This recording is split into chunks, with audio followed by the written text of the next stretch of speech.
से इस वक्त की सबसे बड़ी खबर आपको बता दें कि जयपुर शहर में धारा 144 लागू। इस वक्त की बड़ी खबर, जयपुर शहर में धारा 144 लागू कर दी गई है। जयपुर से इस वक्त की सबसे बड़ी खबर आपको दे रहे हैं। एक तरफ तो आदर्श आचार संहिता लागू कर दी गई है, तो दूसरी तरफ ये खबर भी मिल रही है कि जयपुर शहर में धारा 144 लागू कर दी गई, यानी कि इकट्ठा लोग नहीं हो पाएंगे। बड़ी संख्या में 5 से ज्यादा की संख्या में लोगों के इकट्ठा होने पर पाबंदी रहेगी। अब जयपुर शहर में धारा 144 लागू कर दी है। एडिशनल पुलिस कमिश्नर कुंवर राष्ट्रदीप ने यह आदेश जारी किए हैं। रैली, प्रदर्शन और धरनों पर पूरी तरह से रोक रहेगी। चुनावी सभा के लिए भी लेनी होगी परमिशन। लाइसेंस शुदा हथियार लेकर सार्वजनिक स्थलों पर आने पर भी बैन लगा दिया गया है। शस्त्र धारकों को संबंधित थानों में जमा करवाने होंगे अपने हथियार। धारा 144 जयपुर शहर में लागू कर दी गई है। एडिशनल पुलिस कमिश्नर कुंवर राष्ट्रदीप ने इसके लिए आदेश भी जारी कर दिए हैं। सबसे बड़ी खबर आपको बता रहे, रैली, प्रदर्शन और धरनों पर पूरी तरह से रोक लगा दी गई है। चुनावी सभा के लिए भी अब परमिशन लेनी होगी, यानी कि अभी किसी राजनीतिक दल को अगर कोई चुनावी सभा करनी है तो वो यूं ही नहीं कर पाएगा। उसके लिए बाकायदा परमिशन लेनी होगी और जब परमिशन मिलेगी उसके बाद ही चुनावी सभा हो पाएगी। और अगर बिना परमिशन के चुनावी सभा होती है तो फिर कार्रवाई होगी। इसके अलावा यह भी कहा गया है, लाइसेंस शुदा हथियार लेकर सार्वजनिक स्थलों पर आने पर भी बैन है, क्योंकि कई बार हमने देखा है कि जो लोग ऐसी सभाओं में शामिल होते हैं या फिर सार्वजनिक स्थलों पर देखा जाए तो कई बार हथियार भी उनके पास होते हैं, बेशक वो लाइसेंस वाले क्यों ना हो, लेकिन लाइसेंस शुदा हथियार लेकर सार्वजनिक स्थलों पर आने पर भी बैन लगा दिया गया है, यानी कि आप अपना लाइसेंस वाला हथियार लेकर भी नहीं आ सकते हैं। शस्त्र धारकों को संबंधित थानों में जमा करवाने होंगे अपने हथियार। इस वक्त ये बड़ी खबर आपको दे रहे हैं। पूरी तरीके से चुनाव की तैयारी, एक तरफ आदर्श आचार संहिता लागू तो दूसरी तरफ पुलिस की अपनी एक तैयारी है। जयपुर शहर की बात कर रहे हैं तो धारा 144 यहां पर लागू कर दी गई है और हर एक व्यक्ति पर पुलिस की नजर कि कहीं नियमों का उल्लंघन तो नहीं किया जा रहा है, क्योंकि पारदर्शिता के साथ ही चुनाव संपन्न कराए जाने हैं। ऐसे में देखना यह होगा कि अगर कोई नियमों का उल्लंघन करता हुआ मिलता है तो फिर कार्रवाई किस तरीके से की जाती है। जयपुर से इस वक्त की सबसे बड़ी खबर, जयपुर शहर में धारा 144 लागू कर दी गई है। एडिशनल पुलिस कमिश्नर कुंवर राष्ट्रदीप ने यह आदेश जारी किए हैं। रैली, प्रदर्शन और धरनों पर पूरी तरह से रोक रहेगी। चुनावी सभा के लिए भी परमिशन यहां पर लेनी होगी। इसके अलावा लाइसेंस शुदा हथियार लेकर सार्वजनिक स्थलों पर आने पर भी बैन लगा दिया गया है। शस्त्र धारकों को संबंधित थानों में जमा करवाने होंगे अपने हथियार।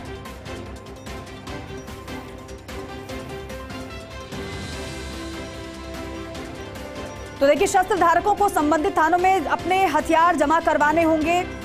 जिनके पास लाइसेंस है फिर भी उनको अपने हथियार जमा करवाने होंगे। लाइसेंस शुदा हथियार लेकर सार्वजनिक स्थलों पर आने पर भी बैन लगाया गया है। चुनावी सभा के लिए भी परमिशन लेनी होगी। रैली, प्रदर्शन और धरनों पर पूरी तरह से रोक लगा दी गई है। कुंवर राष्ट्रदीप ने आदेश इसके लिए जारी कर दिए हैं। जयपुर शहर में धारा 144 लागू कर दी है, क्योंकि चुनाव आयोग की तरफ से आचार संहिता का ऐलान कर दिया गया है। 23 नवंबर को वोटिंग होगी और 3 दिसंबर को नतीजे आएंगे। सत्यनारायण शर्मा मेरे सहयोगी हमारे साथ लाइव जुड़ रहे हैं। सत्यनारायण शर्मा, जरा और जानकारी दीजिएगा। जयपुर शहर में धारा 144 लागू कर दी गई है, आदेश भी जारी हो गए हैं। आदेश में कौन कौन सी मुख्य बातें हैं, बताइएगा जरा विस्तार से।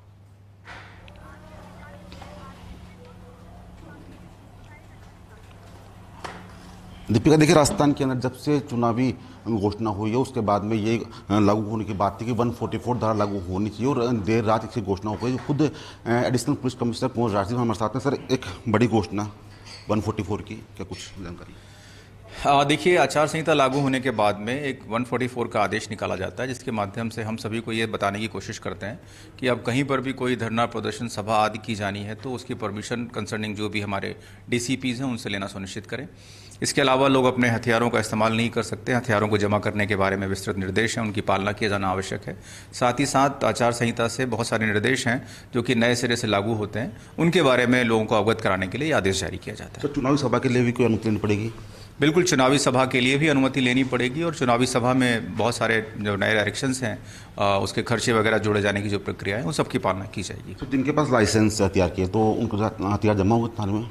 देखिए, लाइसेंसी हथियारों में कुछ कैटेगरीज ऐसी हैं जिनको कि जमा कराने की आवश्यकता नहीं होती, उसके बारे में बाकायदा विज्ञापन दे करके सभी को सूचित किया जा चुका है, जिसमें कि जो बैंक्स हैं जहां पर काम करने वाले लोग हैं जिनके हथियारों के द्वारा सुरक्षा वहां की हो रही है, उनको जमा करने की आवश्यकता नहीं होती है। जो स्पोर्ट्स हैं, हमारे जो स्पोर्ट्स खेलने वाले खिलाड़ी हैं, उनके हथियारों को जमा नहीं किया जाता। इस तरह से एक दो निर्धारित कैटेगरीज है, उनको छोड़कर बाकी लोगों के हथियार जमा होते हैं। उसके लिए बाकायदा एक स्क्रीनिंग कमेटी है, वो कमेटी निर्णय करती है। सर, आदर्श आचार संहिता की पालना के लिए किस प्रकार की कार्रवाई की सख्ती की जाएगी सर जयपुर में? देखिए, आदर्श आचार संहिता की पालना के संबंध में 2-3 स्टेजेस हैं, जिसमें कि जो पार्टियां हैं उनको अवगत कराया जाता है। इस समय वो प्रक्रिया चल रही है, उन सभी को सूचित किया जा रहा है। कहीं पर भी कोई भी प्रचार सामग्री नहीं लगी हो, इसकी पालना सुनिश्चित कराने के लिए बाकायदा निर्देश हैं। नगर निगम के द्वारा सभी प्रचार सामग्री हटाने की कार्रवाई लगातार चल रही है। आदर्श आचार संहिता की पालना के लिए जो भी नियम बनाए गए हैं उसका सख्ती से पालना हो, इसके लिए हमारा जो भी जाब्ता है, हमारे जो भी अधिकारी कर्मचारी, उनकी मीटिंग ली जा करके उन्हें अवगत कराया जा चुका है। सर, चुनाव के दौरान जयपुर शहर में हवाला का पैसा ना आए, अवैध शराब ना, इसके लिए भी आपने चेकिंग व्यवस्था बढ़ाई है? देखिए, इन सब चीज़ों के लिए बाकायदा FST टीमों का गठन किया जाता है, जो कि इसी बात पर निगाह रखती है कि कहीं पर भी कोई ऐसा मोमेंट नहीं हो जो अवैध रूप से पैसों का या फिर किसी प्रकार के मादक पदार्थों का परिवहन अवैध रूप से कर सकें। उसके लिए लगातार टीमें लगाई जा चुकी हैं, वो टीमें अपना काम कर रही हैं और हम लगातार इस बात पर निगाह रखें कि कहीं पर भी ऐसा कोई अवैध ट्रांसपोर्टेशन नहीं हो। तो दीपिका, जयपुर पुलिस तैयार है भयमुक्त वातावरण में जो चुनाव होते हैं उसको करवाने के लिए? जयपुर पुलिस ने योजना तैयार कर ली, उस योजना पर कार्रवाई शुरू कर दी है दीपिका। बिल्कुल सत्यनारायण, एक बात और कि ये जो लाइसेंस शुदा हथियार लेकर सार्वजनिक स्थलों पर आने पर ही बैन लगा दिया गया है, और इसके अलावा ये भी अब जानकारी है कि शस्त्र धारकों को संबंधित थानों में जमा करवाने होंगे अपने हथियार। तो क्या ये उन लोगों के लिए जो कि राजनीतिक पार्टियों से जुड़े हुए हैं या फिर सभी के लिए है?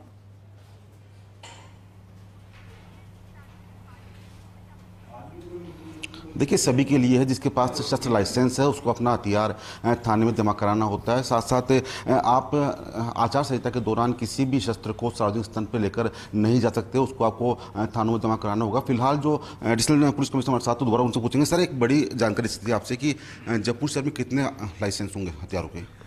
देखिए, लगभग 8,000 हथियार हैं जो कि जयपुर शहर में हैं। उनमें से लगभग 2,000 के आसपास ऐसे हथियार होंगे जो कि एग्जम्प्टेड कैटेगरी में आते हैं। बाकी सभी हथियारों की स्क्रीनिंग चल रही है और उनको जमा कराने की प्रक्रिया जारी है। और साथ साथ सर, आपने थानाधिकारी को आदेश दिए कि जितने भी हथियारों को जल्द से जल्द जमा कराए, जिससे कि वातावरण भयमुक्त हो सके। देखिए, MCC लागू होने के साथ ही ये सब निर्देश जारी किए जा चुके हैं। हमारे सभी थाना अधिकारियों को इस बात की जानकारी है, वो इस प्रक्रिया को शुरू कर चुके हैं। बहुत जल्दी ही वो सभी हथियार जिन्हें कि जमा कराया जाना है, उन्हें जमा कराने की प्रक्रिया पूरी की जाएगी। और सत्रह सवाल ये भी कर लीजिएगा कि अभी तक क्या कितनी संख्या में हथियारों को जमा करवा लिया गया है, क्योंकि बताया जा रहा है कि प्रक्रिया तो शुरू हो गई है और प्रक्रिया लगातार जारी है।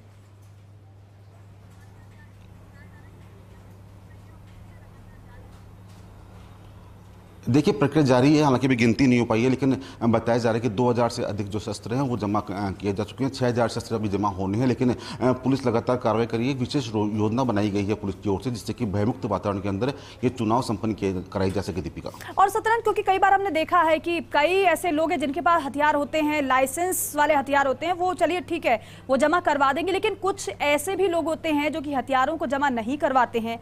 उन पर कैसे नजर रखी जाएगी? क्या तैयारी यहां पर पुलिस की नजर आ रही है?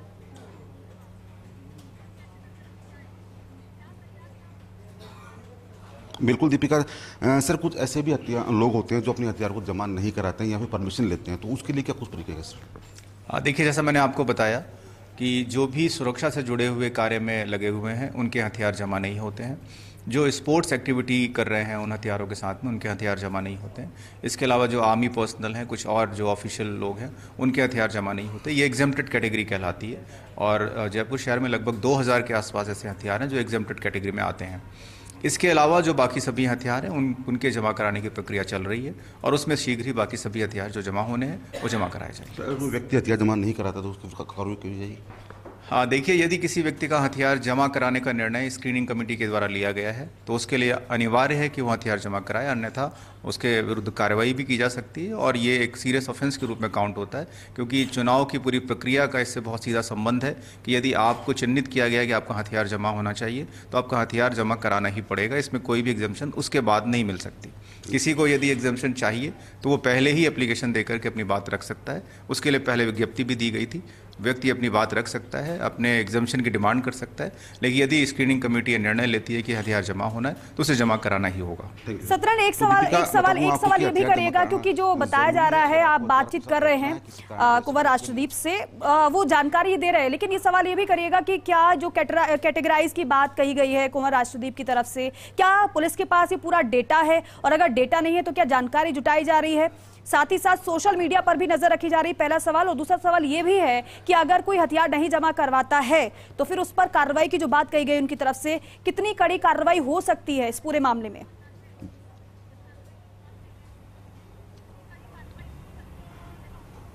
बिल्कुल दीपिका, हम सवाल कर लेते हैं। सर, एक बड़ा सवाल है सोशल मीडिया के जरिए इस पूरे चुनाव के अंदर अफवाह ना फैले, इसके लिए किस वक्त तैयारी है? देखिए, हमारे अभय कमांड सेंटर में बाकायदा सोशल मीडिया सेल है जो हमारी लगातार एक्टिव रहती है। इस पूरी प्रक्रिया में हम उस सेल को लगातार इस बात के लिए एक्टिव रखेंगे कि कहीं पर भी चुनाव को लेकर के या कहीं पर भी कोई सांप्रदायिक बातों को लेकर के या फिर किसी भी प्रकार से गलत न्यूज़ को फैलाने की कोई भी प्रक्रिया नहीं चले। यदि कहीं पर भी कोई ऐसा कुछ करता है तो उसके विरुद्ध जो नियमानुसार धाराएं उनमें कार्रवाई की जाएगी। सर, हथियारों की लेकर बात करें, अगर हथियार किसके पास, कौन से हथियार हैं, किस व्यक्ति के पास, उसके पास अपनी आत्मरक्षा के लिए या फिर बैंकिंग के लिए, तो डेटा तैयार हो उसके पास? देखिए, हमारे पास में हर व्यक्ति के पास में किस तरीके के हथियार हैं, कितने कारतूस उसके पास होने चाहिए, इसका पूरा डेटा होता है। जैसा मैंने आपको पहले ही बताया, लगभग 8000 हथियार हैं जयपुर शहर में। किसके पास कौन सा हथियार है वो सारे विवरण हमारे पास में है। स्क्रीनिंग कमेटी स्क्रीनिंग करके निर्णय लेती है कि किन लोगों के हथियार जमा होंगे और कौन एग्जेम्प्टेड कैटेगरी में रहेंगे। स्क्रीनिंग कमेटी की 2 मीटिंग्स हो चुकी हैं और मीटिंग्स में जो निर्णय लिया जा रहा है उसकी पालना सुनिश्चित कराई जा रही है। तो दीपिका, नजर रखी जा रही है जो अफवाह फैलाएंगे उस पर, और साथ साथ जो हथियार की बात की जाएगी, आपने 8000 हथियार जयपुर शहर कहते हैं, तो पूरा डेटा पुलिस के पास है, तो पुलिस अपनी कार्रवाई बखूबी कर रही है। ठीक है सत्यनारायण, क्योंकि पूरा डेटा पुलिस के पास है और ये बताया भी जा रहा है कि कौन सी कैटेगरी का कौन सा हथियार किसके पास है, पूरी लिस्ट है, और अगर फिर भी कोई नहीं जमा करवाता है तो फिर कड़ी कार्रवाई की जाएगी। बहुत शुक्रिया सत्यनारायण पूरी जानकारी के लिए, बातचीत के लिए।